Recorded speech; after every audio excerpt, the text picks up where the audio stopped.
Seorang gadis miskin pertama kali masuk sekolah bangsawan. Dianggap remeh oleh teman-teman sekelasnya.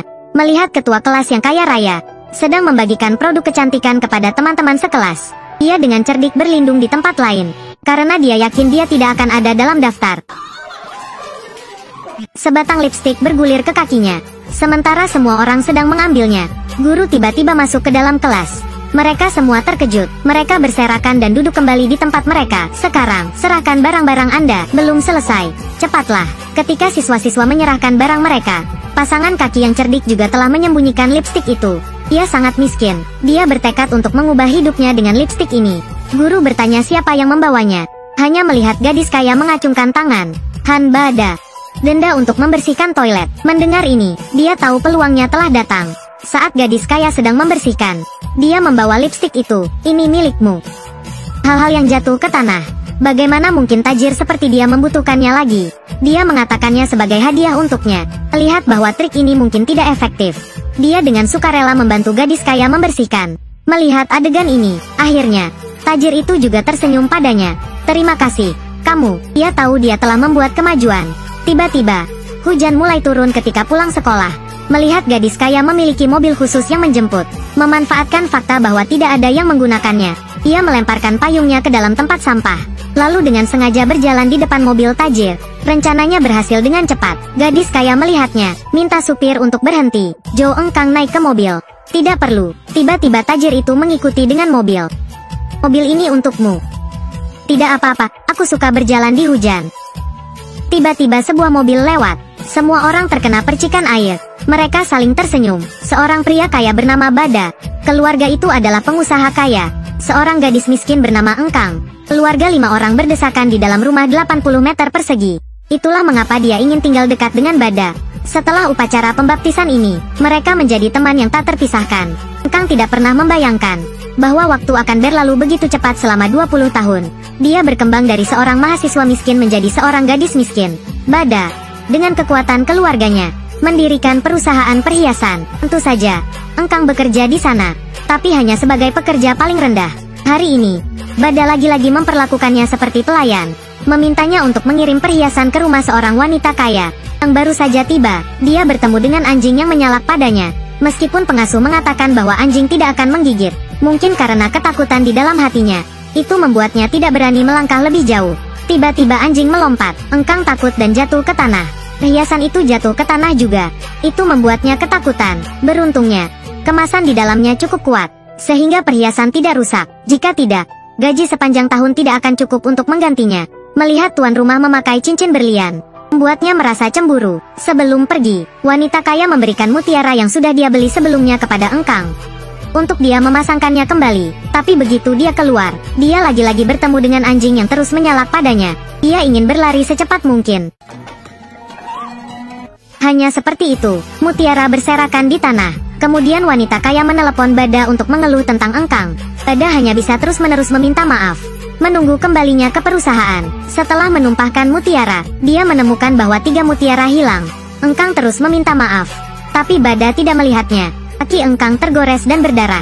Menunggu Bada untuk melihatnya, dia menemukan bahwa Engkang telah menghilang, bahkan tidak membayar biaya taksi. Dia tidak tahu. Engkang kembali ke rumah wanita kaya. Dia merayu pengasuhnya untuk mencari mutiara yang jatuh, tetapi pengasuh tidak mengizinkannya masuk. Tidak ada cara, Engkang hanya bisa menggunakan kekuatan uang. Akhirnya, pengasuhnya mengizinkannya masuk pada malam hari, menunggu anjing tidur. Terima kasih. Sementara itu, Engkang membeli perban pribadi dan menempelkannya ke luka. Kemudian mulai bekerja paruh waktu sebagai guru les untuk biaya hidup, lalu pergi ke rumah berikutnya. Ketika semuanya selesai, dia pergi ke rumah wanita kaya. Pengasuh mengatakan sudah terlalu malam, takut mengganggu tidur tuan rumah, tidak mengizinkannya masuk. Jika nyonya rumah tahu dia mengambil uang, pasti dia akan dimarahi. Begitu saja, dia berhasil masuk. Setelah beberapa pencarian, akhirnya, dia menemukan 2 mutiara, dan mutiara ketiga, samping seekor anjing yang sedang tidur. Itu membuatnya kesulitan. Tidak ada cara, bagaimanapun, dia akan mengambil kembali 3 mutiara itu. Dia mendekat dengan hati-hati. Pada saat itu, anjing juga bangun. Mata mereka saling menatap.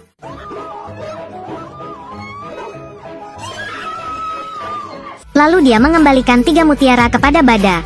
Kemudian dia pergi. Bada takut dia pergi sendiri yang berbahaya untuk mengantarkan Engkang pulang. Kemudian Jiwon menemukan kakinya yang terluka. Meskipun dia mengatakan tidak apa-apa, tapi Jiwon masih berhenti di toko serba ada, membeli perban pribadi. Mengekspresikan ingin menempelkannya untuk Engkang. Engkang juga meregangkan kakinya di bawah sadar. Ketika ditempelkan, Engkang menunjukkan rasa sakit. Kemudian, teriakan ini sendiri meniup langsung ke dalam hati Engkang. Keesokan harinya di tempat kerja, saudara laki-laki dari Bada datang untuk berbicara dengannya. Dia memberitahu dia untuk berhati-hati dengan Engkang. Jangan sampai diculik oleh suamimu. Hati-hati dengan penculikan suamimu. Bada mendengarnya dan tersenyum. Dia berkata, bagaimana suamiku bisa menyukai orang seperti itu? Saya tidak tahu. Semua ini didengar oleh Engkang di luar. Seorang gadis miskin yang ingin masuk ke kalangan atas. Setiap kali sahabat terdekatnya tidak ada di rumah, dia akan pergi ke rumah mereka dan menjadi pelayan. Untuk membuktikan dirinya sendiri, melayani teh dan air untuk ibu mertua dan kakak ipar sahabatnya. Bahkan memakai sepatu. Ia sangat bahagia, memasak dan mencuci piring. Suami sahabatnya juga sering membantunya. Semua dilihat oleh keluarga kaya. Menantu mereka sibuk setiap hari. Mertua dan mertua lama sudah bosan. Akhirnya, kerja kerasnya mendapat penghargaan. Kali ini dia memenuhi keinginan untuk makan malam bersama mertua kaya. Suami sahabatnya bahkan menuangkan air untuknya. Engkang bahkan belum sempat minum seorang teguk. Sahabatnya segera kembali. Dia dengan cepat bangkit. Maafkan saya, ayah. Saya datang terlambat. Tapi ayah mertua tidak peduli. Putranya juga merasa begitu. Dia segera menjelaskan pada istrinya. Tapi ayah mertua tidak malu. Sebaliknya, dia berkata banyak hal baik tentang gadis cerdik Engkang. Engkang dengan cepat mengatakan bahwa dia tidak melakukan apa-apa. Sebenarnya, dia sangat senang. Sekarang sahabat Bada telah kembali.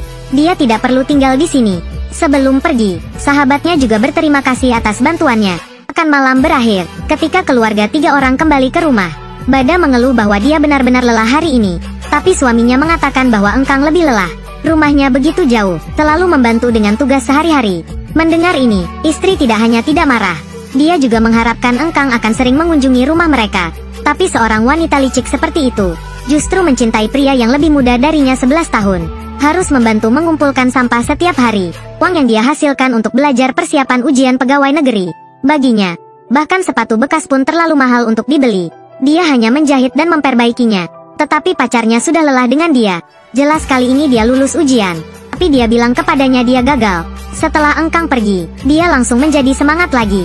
Mengangkat telepon, mulai berkumpul dengan teman-temannya untuk merayakan masuknya dia ke dalam pelayanan publik. Namun saat pesta perayaan, dia berkata kepada teman-temannya, dia siap berpisah dengan wanita tua Engkang. Dan adegan ini dilihat oleh Bada secara tidak sengaja, sehingga dia menelepon Engkang, mengeluh mengapa dia tidak memberitahunya bahwa pacarnya sudah diterima dalam pelayanan publik. Engkang berusaha menyembunyikan kebingungannya. Dia berkata bahwa dia juga baru saja mengetahuinya. Setelah menanyakan alamat pacarnya, dia keluar dengan marah, menunggu dia di bar. Ternyata dia melihat pacarnya sedang makan. Ketika semua orang pikir dia akan menamparkan pacarnya, ternyata ini yang terjadi. Pacarnya panik. Dia buru-buru mengatakan dia ingin membuatnya terkejut. Tidak pernah menduga bahwa dia sudah tahu. Dan kemudian ada pelukan besar. Sebelum pergi, Engkang juga membayar untuk pacarnya. Tapi bahkan jika dia ditipu, Engkang masih merawat pacarnya tanpa mengeluh. Karena dia terlalu tampan untuk dia mencintainya tanpa syarat. Hari ini teman-temannya mengajak mereka makan malam. Ketika mereka naik bus, pacarnya tidak bisa duduk diam. Sebuah apel jatuh ke lantai. Engkang melihat itu, meletakkan tas di tangannya. Dia duduk dan mengambil apel dari lantai. Tetapi pacarnya tidak membantunya. Dia mencari tempat untuk duduk. Ketika Engkang kembali ke kursinya, pacarnya mengatakan dia malu saat naik bus. Dia akan menjemputnya di rumah nanti. Pacarmu berbalik dan pergi. Dia berkata tunggu sampai dia menemukan pekerjaan dulu. Tidak disangka Engkang tidak marah. Dia mengatakan pacarnya benar. Saat itu, Engkang mengambil ponselnya, siap untuk mengambil foto dengan pacarnya. Dia enggan menundukkan kepala setelah mengambil foto. Ketika Engkang bahagia, pacarnya berkata lagi, adik perempuan tidak bisa tertawa terbahak-bahak. Wajahnya terlihat sangat keriput. Coba bayangkan, bagaimana bisa ada wajah untuk melihat semua orang? Mendengar kata-kata ini, Engkang perlahan melepaskan senyumannya, menyentuh wajahnya sendiri. Tidak butuh waktu lama, mereka sudah sampai di rumah teman dekat. Pacar sedang bermain dengan ponselnya. Engkang sibuk bekerja dan memasak. Setelah bekerja, ingin meminta pacar untuk membantu meniup balon. Tidak, aku ingin meniupnya sendiri. Engkang tidak marah. Sebaliknya, dia meniupnya dengan senang hati. Kemudian teman baiknya, Bada, datang ke suaminya. Pria itu mendapatkan semangatnya kembali. Bahkan kedua mata mereka mulai berputar tanpa henti. Setelah hari yang sibuk, akhirnya, pada malam hari, pria itu melihat pacarnya menggulung lengan bajunya untuk pria lain. Segera merasa cemburu, mulai mencari kesalahan, mengatakan kepada Bada bahwa dia harus melindungi kedua tangannya. Jika tidak, dokter tidak akan bisa bekerja. Seperti seorang penggantung seperti kamu. Mendengar kalimat ini, semua orang membeku sejenak. Kemudian dia bertanya siapa yang membeli daging. Aku yang membelinya. Katakanlah dia dibeli oleh Bada. Sekali lagi, ini hanya omong kosong. Tapi Bada berkata, saya hanya membeli potongan daging termahal di supermarket. Langsung membuatnya terdiam. Lebih dari itu, di depan suami orang lain, menyentuh kalung Bada, lalu melihat pasangan Bada sedang menari. Bukankah mereka mengenakan pakaian biasa? Melihat apa yang mereka kenakan. Tapi Engkang berkata, ini adalah pakaian sehari-hari mereka. Benar-benar merusak persepsi hantu miskin itu. Segera setelah itu, ketika Engkang menuangkan anggur merah dan bersiap-siap pergi, suami Bada masuk. Mereka berdua saling berhadapan. Gadis itu jatuh cinta pada pacarnya yang lebih muda 10 tahun. Mereka tidak melakukan apapun selama 3 bulan. Pergi dan tidur. Pergilah dari sini. Melihat pacarnya jatuh, pria itu berkata kasar, kembali tidur. Ini membuat Engkang kecewa. Tapi di kamar sebelah, pasangan sahabat juga bermain dalam drama yang sama. Tapi pada saat itu, tunggu sebentar. Sahabat tersebut memiliki permintaan kepada suaminya. Apakah kamu bisa memberi saya sedikit uang? Katakanlah 10 juta pun bisa. Tapi ketika sudah setengah, sahabat itu mengusir suaminya dari tempat tidur. Karena tidak ada cara lain, dia juga tidak bisa mengusirnya dari tempat tidur. Pria mana yang bisa bertahan? Merasa malu ketika ditolak, lalu mengenakan pakaian dan meninggalkan kamar. Pada saat ini, Engkang juga terbakar.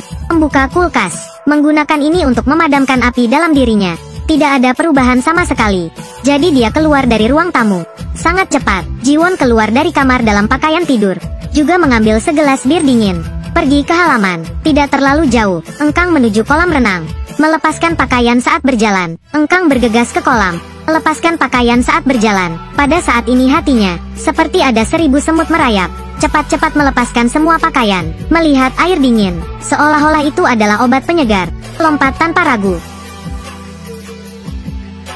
Mendengar suara-suara, Jiwon melihat ke arah itu. Astaga, dia secara kebetulan melihat Engkang berenang di air. Jiwon melihatnya tanpa ragu. Engkang saat itu masih terpesona oleh suhu yang ditawarkan oleh aliran sungai. Tiba-tiba merasa ada yang mengamatinya. Mereka saling memandang. Jiwon segera berbalik pergi. Semua ini, Engkang melihat semuanya.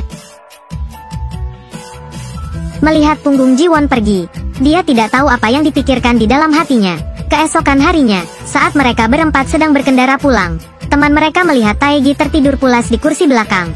Apakah dia terlalu bekerja keras kemarin? Terlalu lelah untuk berkata-kata sehingga kalian tidur tanpa bergandengan tangan? Tidak ada yang tahu, kecuali Jiwon. Kalian benar-benar teman baik. Kalian benar-benar bisa berbicara satu sama lain. Tapi hanya Jiwon yang tahu apa yang terjadi semalam ketika mereka keluar dari mobil. Keempat mereka berpisah. Kemudian Engkang mulai meminta maaf kepada pacarnya. Dia berkata dia tidak mempertimbangkan hal itu dari sudut pandangnya. Tapi pacarnya masih marah padanya. Dia berbalik dan pergi. Pada malam kedua, ketika Taegi tiba di rumah, dia melihat Engkang sudah memasak makanan untuknya. Dia melemparkan pakaian ke lantai. Engkang segera mengambilnya dan menggantungkannya. Melihat balon udara di kamar. Mengapa itu terikat? Mungkin dia akan senang dengan balon udara. Engkang melakukan ini untuk merayakan hari pertama kerja pacarnya. Bagaimana rasanya makan sedikit? Semua makanan enak saat lapar. Bagaimana dengan pekerjaanmu besok? Jangan berpikir saya tidak akan bekerja jika Anda memiliki pekerjaan. Jangan berpikir saya akan mengikuti hidup orang kaya. Ketika Engkang tidak menjawab, dia mulai menyalahkan dirinya sendiri. Jangan mencoba untuk hidup seperti orang kaya. Kamu tidak lahir untuk hidup seperti itu. Namun, Engkang tidak marah.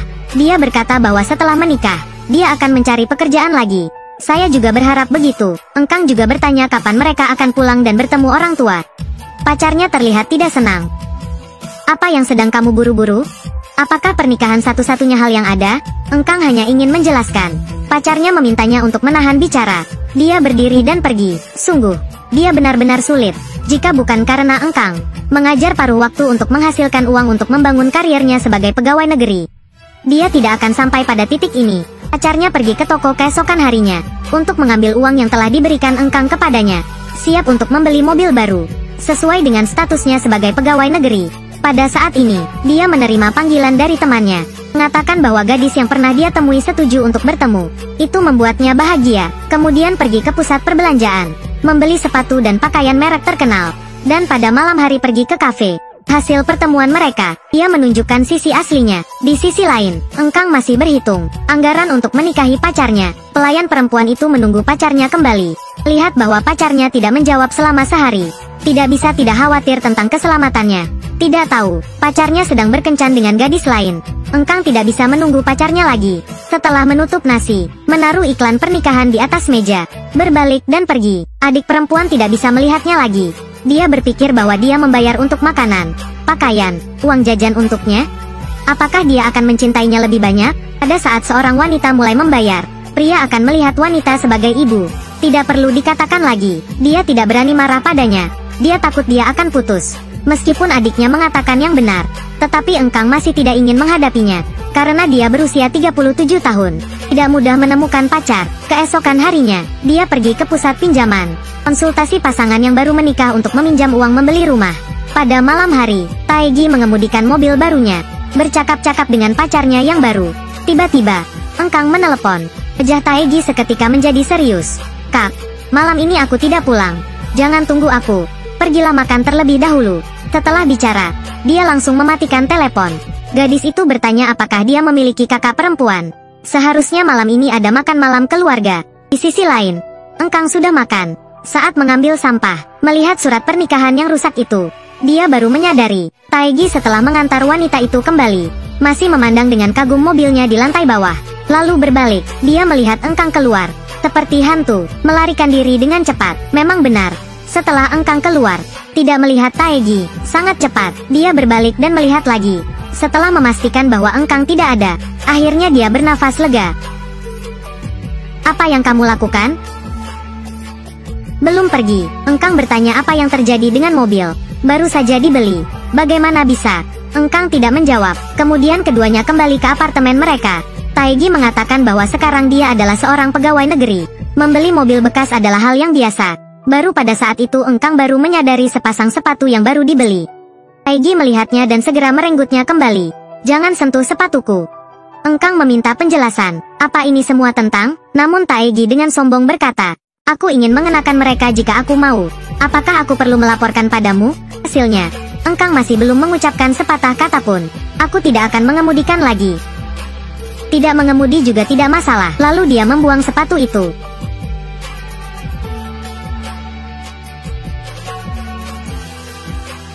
Taegi kemudian duduk dan menyalahkan Engkang.